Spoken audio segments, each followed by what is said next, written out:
What's holding you back from becoming the confident and impactful public speaker or leader that you always knew was possible?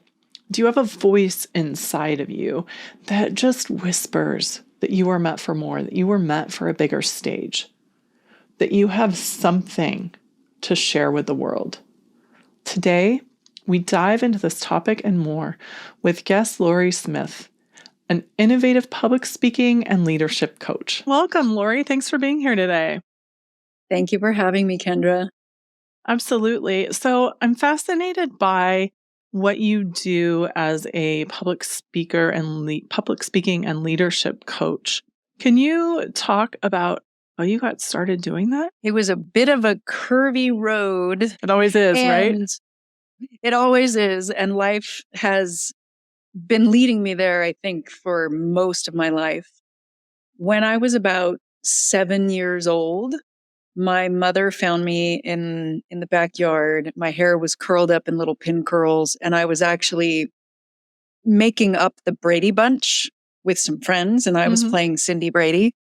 And kids being kids, they got bored and went off to do other games. And I said, okay, I'm going to stay here and finish the story, and I'll meet you at the pool later.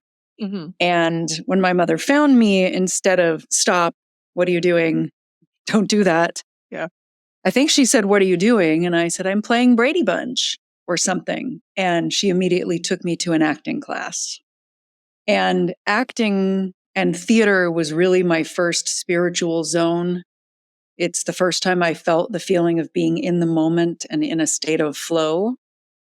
And the people in the theater, everything, there's kind of a light side and a dark side. The dark side of the theater is the stuff that you've seen in movies and television, like the understudy where she's killing the person to get the role. Yeah.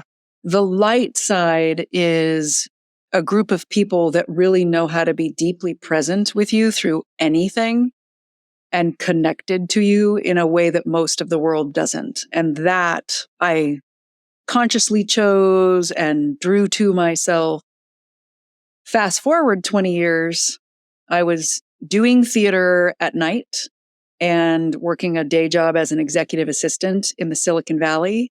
And I kept feeling called toward living a more aligned life, but my mind was saying, no, I need the money. And somewhere around that time, I had one of many and one of the biggest transformative experiences in the acting class that I was in at that time. I was doing an exercise. On that day, everyone was focused on me. Most of the time in this acting class, part of the class was looking at you, but it was 2 to 4 of you up there working with the other 8 to 10 watching. On this day, it was everyone and me. And I kept putting on that I'm fine face with lots of jaw tension. I call it an emotional mask now, an energetic armor in front of my heart. The thing that a lot of us do when we're trying to be fine, when we're suppressing some kind of energy or emotional state that we don't think is okay and we're trying to fit in. And Richard Side, my acting instructor, paused me, as he did so many times over the years, to clue me into a piece that I was missing. And he said, whatever it is you're doing in between these little vignettes that we're throwing at you, stop doing that. And I said, I'm not that comfortable having everyone's eyes on me. And he took off his glasses and he said, well, you've picked a strange set of careers for yourself then. Part of you wants this. Part of you knows you're meant to be there. I was already an actor and teaching a bit and speaking a bit. So to say I'm not that comfortable having everyone's eyes on me is kind of funny. And yet I have many clients who have that same kind of push-pull with being in the spotlight. And by this point, I deeply trusted him, and he held a very safe, intimate space. So I took the leap, went back into the scene, and was actively releasing the energetic armor in front of my heart and releasing the jaw tension and continuing this exercise through laughter and crying at moments that did not make sense for what was going on in the scene. And by the time this exercise was over, I looked out at everyone in class when I was done acting. And I was in a flow state, having a moment of oneness with people where there was no acting happening, I think for the very first time. Mm-hmm. And that catapulted me forward to, I don't think I consciously knew this, but I'm going to go get a master's degree in theater. I'm going to go toward this aligned life intuitively as part of being seen, really doing what I was meant to do in the world, even though with my mind, I didn't know where that was going to go. I thought I was going to become an actor and like teach acting full time and act at night. And I have done that. And that's not the end of the road. The road led me to being a leadership coach and a speaking coach for sensitive visionaries, ambitious empaths, and loving rebels who are feeling called to share their magic in a bigger way on the world stage. And if it weren't for that calling, they wouldn't do it. Right. They would say, I'm not that comfortable being seen, or perhaps not in exactly those words. I love those effects on the cameras. I'm going to turn them off. I haven't turned mine off yet, and I keep forgetting. Mine keep popping up when I'm counting 1, 2, and then there's balloons. For those of you listening, the Apple balloons just popped up on the video. So I have so many questions for you because, okay, let me back up. I've been at several points of what you're talking about, but when in 2002, I had moved back to San Diego from Denver, and I was working from home, and I was starting to apply for jobs, but I wasn't thinking fast enough. Like I felt like my brain wasn't moving as quickly because I wasn't used to talking with people. So I took an improv class, and I thought that would be the way to do it. What I learned very quickly is I was the only person. First, I was the only woman. And second, I was the only person in the improv class who did not have any acting training. So it was all brand new to me. And while I loved it, I also spent the entire 8-week program feeling like a little bit like a failure because I didn't have all that other training. How do you, with all of your acting background, how do you help people who might be coming to you who feel that call, but might not have that background of any experience of being on a stage?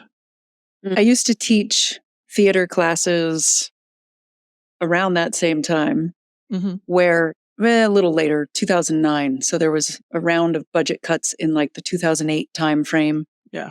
And instead of having 12 to 16 students in my classes, I had 38, and it was sections A, B, C, and E all in one class. Oh my gosh. Yeah.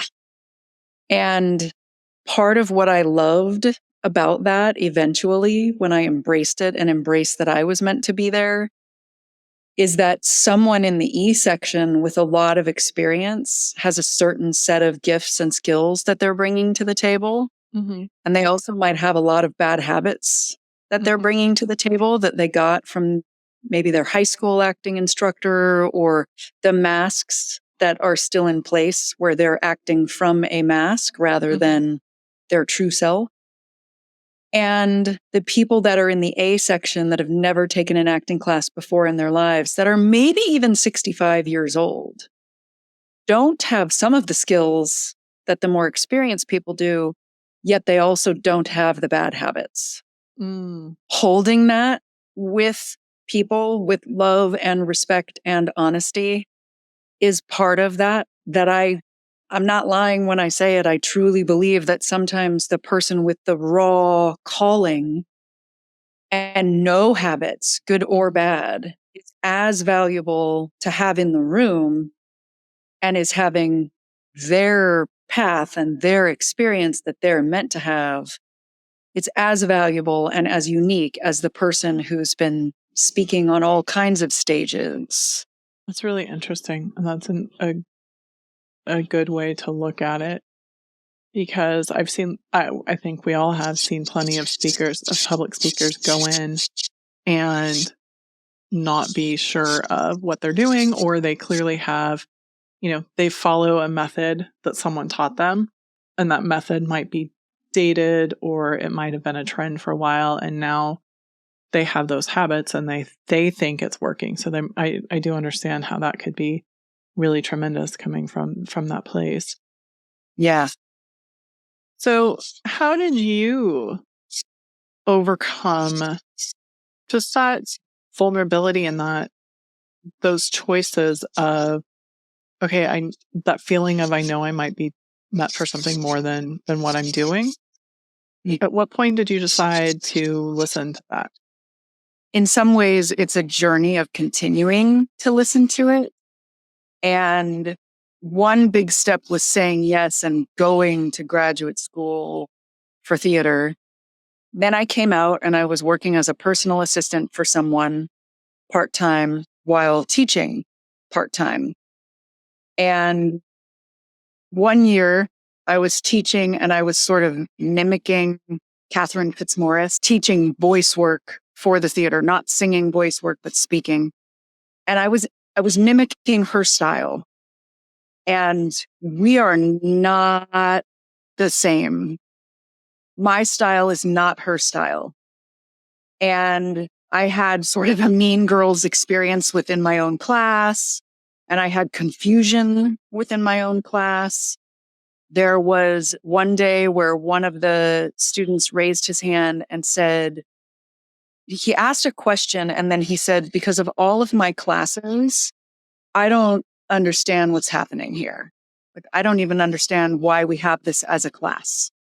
And I felt like, my inner critic voice on one shoulder and some of my teachers on my other shoulder going, breathe. And that was when the budget cuts happened. So this one year had been very tumultuous, people talking about me behind my back while I was teaching, and confusion. And then I discovered coaching. And I discovered it because one of the students in the class came up to me and said, "You're different. Style is different. I think you trust your instincts. You're not the professor model where you're up on the podium professing your knowledge down to us. You have more of a coaching style. You are in it with us, asking us questions. And when you trust your style, you seem like you're reading people's minds." And then she also said, "I'm in other classes with all these students, and the performances that you're drawing out of them are hands down their best performances. But you wouldn't know that because you're not in those classes." Mm-hmm.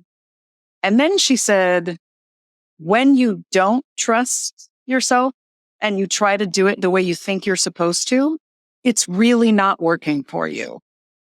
And that was one of those moments where I didn't know what coaching was other than coaching basketball, but I knew intuitively she didn't mean that. Her face almost looked like it was in a fun mirror to me. And all of the other students leaving this really big theater building behind her, it looked like time was slowing down behind her. So I listened and I went and I took my first coaching class based off of what she said. That was a huge finding my way to pulling together coaching, leadership, acting, and voice for acting, and some yoga and mindfulness, all to what I do and how I do it now. I think it's so amazing how there's such a benefit of having the experience of all of these different areas in our lives, and now like being able to pull it in together and having the wisdom and experience to say, this is how this works together and this is how I can help you. Yeah. Yeah. And there were other moments along the way and there was more resistance. And I met someone for the first time the other day. And when I explained what I did, he said something back like, "That is so clear." Mm-hmm. I was like, 15 years into it. It's clear. And part of that is following what I really love to do and how I really love to do it. Even one of the last ahas, I was doing public speaking and leadership coaching work. And last year, I started out the year with the theme of alchemy, thinking I was going to hit rinse and repeat with my pre-existing programs. And I was going to be sitting on a pile of gold by January 5th. And that is not how alchemy works, just in case you're listening. We love to focus on the gold, but it's actually more about fire and transformation. Mm-hmm. And I got led to shift how I was working into how I now work, which in terms of how I coach people is very much the same. And it's like it became deeper and bigger. And I named it the Speaker's Studio, named after the actor's studio from that TV show Inside the Actor's Studio. And it's not modeled after how many other people run their business, which is launch cycle and all that stuff, which really wasn't working for me. And it's an intimate group, just like the one that I had in the Sideways studio where I studied with Richard Side in San Francisco, because that's how I love to do it. That's how I'm born to do it. And I believe that is what the world needs, that kind of industrial speaking with templates where people are on the podium, like that student said to me so many years before. They mass share their templates and go, okay, go out there and do it. And, my metaphor for many years has been, I'm a Warriors fan, that Steph Curry is best 3-point shooter in the world. If he had spent his whole life getting feedback after a game, hey, what if you pulled your elbow in a little bit and then waited until the next game to try to change it? He would not be the best 3-point shooter in the history. And sometimes that's what speakers are doing, because the industry was not built the way the theater industry has, this intimate, a small enough group that you get your time. So it feels like everyone is a VIP. You're almost getting one-on-one work, but with a crowd there. And in speaking, the crowd is both your scene partner and your audience. So having a class where there's a few people there, but not a huge crowd, helps prepare you in a number of different ways. There's so many things here that I want to dive into, and I apologize for the coughing. So I know that from my own experience, right? I'm one of those people that really went from hating any sort of public speaking, right? Like I was at a wedding and someone said, you need to go speak, or at a funeral and someone said, you need to go speak. And so I remember just being so nervous and trying to speak at my cousin's wedding, and it was terrible. It was absolutely terrible. And I had a boss put me in I want to say the Dale Carnegie training, like the 7 Habits training for speaking, which I was lucky to do. But it's one of those things where as soon as I started realizing that with my background in writing, it made it a lot easier. So if I could learn how to sit up and speak in front of people, I already had the words and I knew the words. It was trusting myself to engage and learn some of those other things, which I'm still working on, right? It's a work in progress. But when we start to look at online and when we start to look at video and things like what we're doing now, there's so many people who I talk to who are afraid. And they're afraid because of public speaking, because it feels too vulnerable. They're afraid because they don't have anything to say. They're too old. No one's going to care. What do you say to someone who might be really good at what they do, but afraid to actually stand up and take ownership of that and actually show up and share their magic in the world? Yeah, I would probably start with a question. The one that popped into my head, even though we're speaking hypothetically, is, what is the world craving for from you that they're losing out on? Sometimes it's, what makes you angry? about the, something to help them connect to the change that they're here to bring. And whether working with them one-on-one or working in a group, one of the magical things that happens in both of those arenas, and I have a slight preference for how it happens if, when they take the risk and come into one of the small groups, that they're not, it's about turning the value for them up on their contributions, their values, what they see, what the world is hungry for from them. And sometimes through the witnessing of the small group, they start to realize that they have something to say that touches people's hearts, that helps people transform by doing it in a small space. Most of my clients would not go anywhere near the stage if it weren't for there is a part of them that knows that there's something that they're meant to bring in the way that they are meant to bring it. I love that. One of the things that you talk about is that the work you do is for sensitive visionaries. I'm looking at it right now. Sensitive visionaries, ambitious empaths, and loving rebels. How did you come up with those groups of people as your focus, like people that fall into one or all of those categories? I love that question.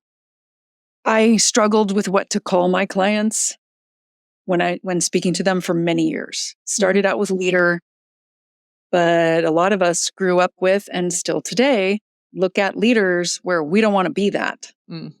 One type of leader, and we are not that. We don't want to become that. Frankly, it's not what the world needs right now. Then I tried emerging leader. Then I tried only visionary. And meanwhile, I'm gathering evidence. The phrase ambitious empath is one that somebody who someday we are probably going to work together. We haven't actually even done it yet. And I was talking about having discovered that a lot of my clients were empaths.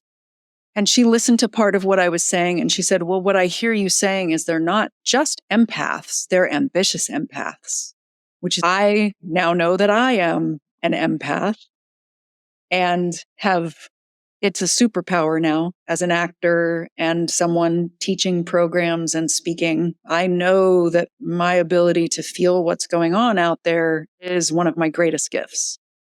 And still, I felt like only one thing to call people wasn't really working. And I was starting a networking group of my own called Magic Connections Networking.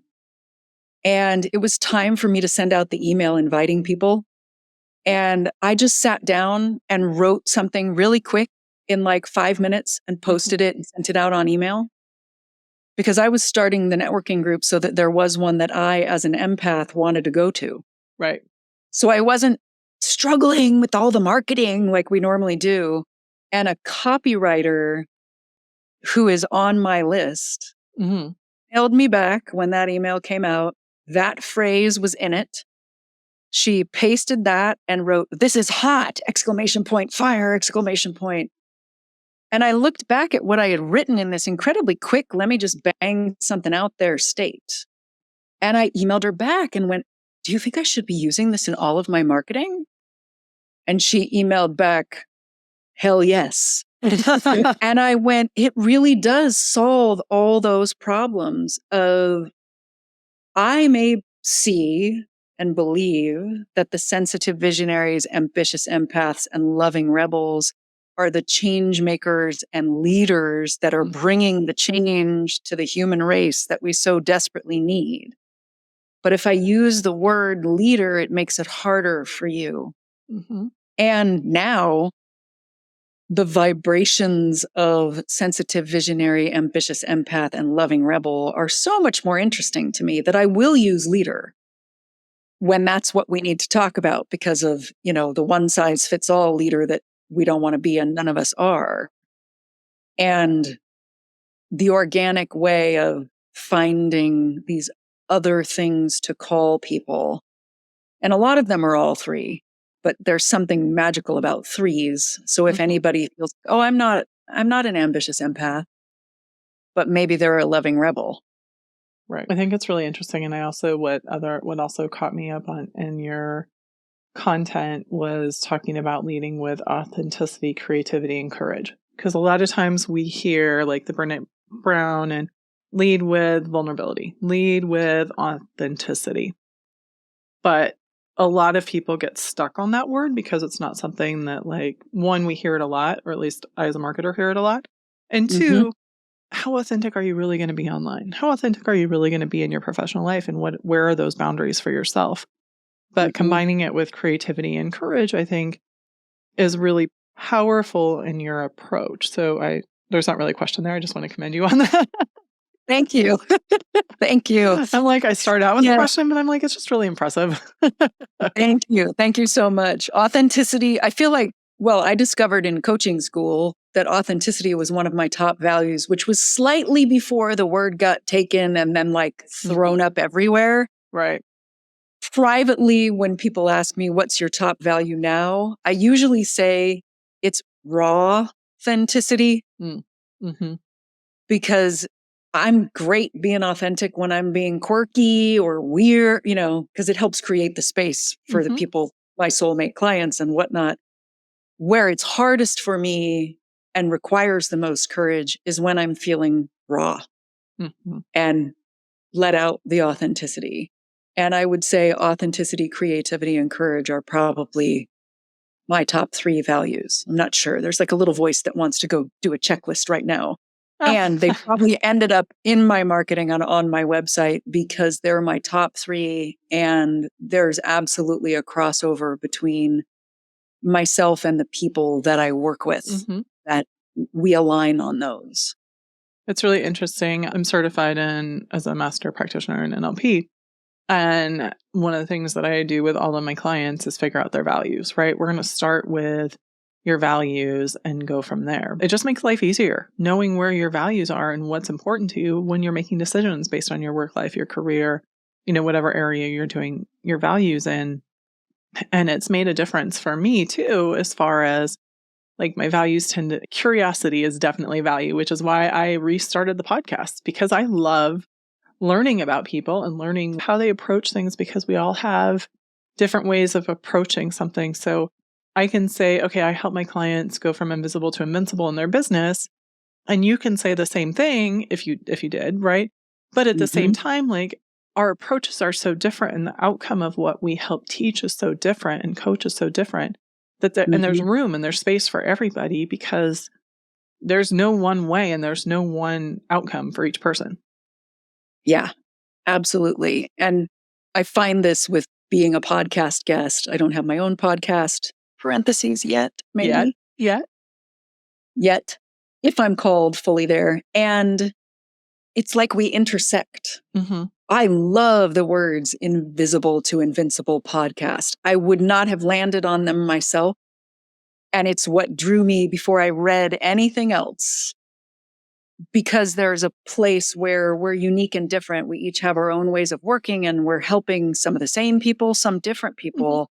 And there's an intersection where we come together and we meet and we're having this conversation today.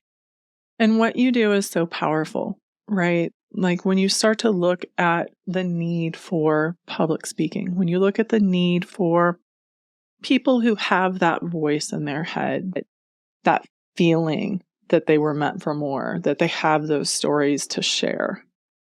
But sometimes they don't believe it themselves.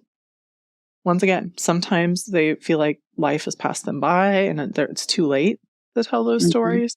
And so I firmly believe that anything that we can do to help people show up and share that experience is critical, because in a lot of ways, by keeping quiet as a forgotten generation and what have you, and millennials and that kind of thing, like as individuals keeping quiet, we're not passing on wisdom and knowledge to people coming behind us.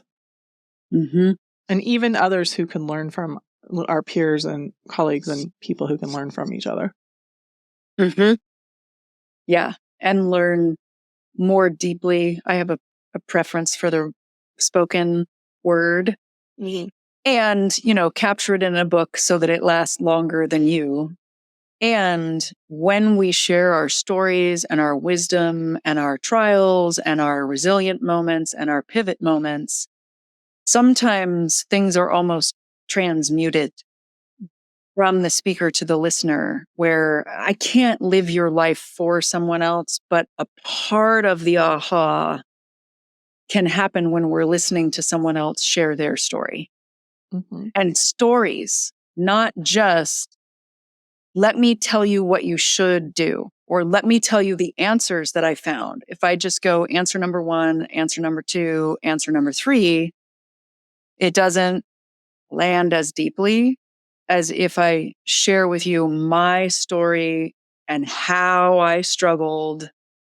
And then let me recap step 1, step 2, step 3 afterwards. It's very different. Mm-hmm. Yeah, no, it absolutely is.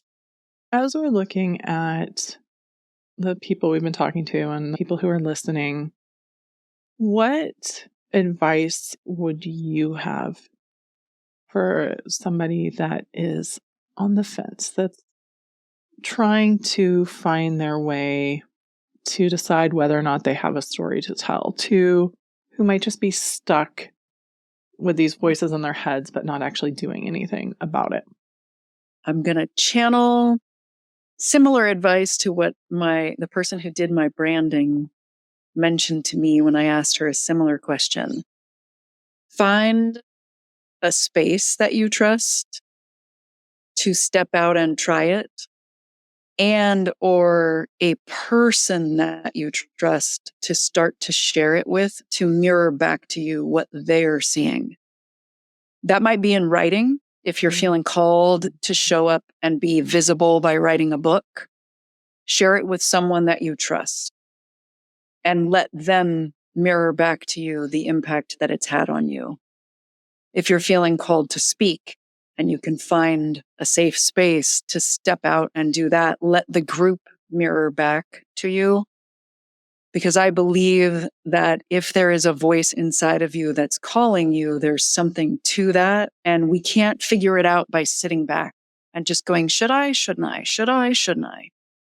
We have to take a tiny step forward and go, okay, what happened from that step? Right. I look at it as the same way as, you're not going to run a marathon by just sitting on your couch thinking really hard about it. You have to actually do something and take action on something. Small or big. Yeah. It's that push out of your comfort zone to try and move forward. I'm so impressed with everything you've done and how you've combined all of your expertise to be able to help people and help these ambitious empaths and visionaries. And I don't have it right in front of me yet. And loving rebels. That's the other one. Sensitive visionaries and loving rebels. So tell our sensitive visionaries, ambitious empath, and loving rebels how they can find you to learn more. Anything you have going on that you want to share? The best way to get a hold of me is to go to my website, which is voice-matters.com. I am on socials, so if you scroll to the bottom of the page, you'll see them there as well. And I can never remember off the top of my head what my handles are as easily as I can. They'll be in the notes. They're all in the notes. Yeah. And I have a fun quiz on my website that's a good, fun and deep with a quirky twist or something like that, was what a friend of mine said. It's the speaker alter ego quiz.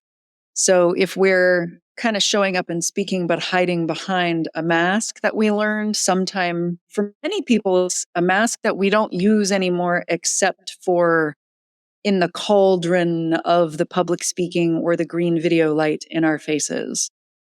It's fun, it's quick, and it's also pretty deep. And there's also information all throughout the site about things like the speaker studio and events that I have coming up. And I can attest to the quiz. I actually took it and I have the Joker persona. So when you see me on stage, if I'm trying to evade or not speak authentically, I will be cracking jokes. And some jokes are good. Another jiving jokester asked me, how can we tell the difference? And I said, are you making the joke to make yourself comfortable or to help the audience have a transformational journey? That's a very good question. Difference. So Very good You question. probably joke sometimes, and it's in service of. And then there are times where you joke to deflect or hide. 100% yes. I will say that truthfully and honestly right here. It's 100% yes to both of those. Nice. Lauri, Nice. it's been fabulous having you here. Thank you so much. And for those of you listening, thank you for joining us today. And remember, at Kendra Losee, we believe that a strong mindset is the foundation for both personal and business success. So with individualized programs, you can find clarity, confidence, and cultivate that growth mindset and that attitude and beliefs towards action. So let's keep going and guiding you to success, because it's never too late to make your business and career work for you and not the other way around. Thank you.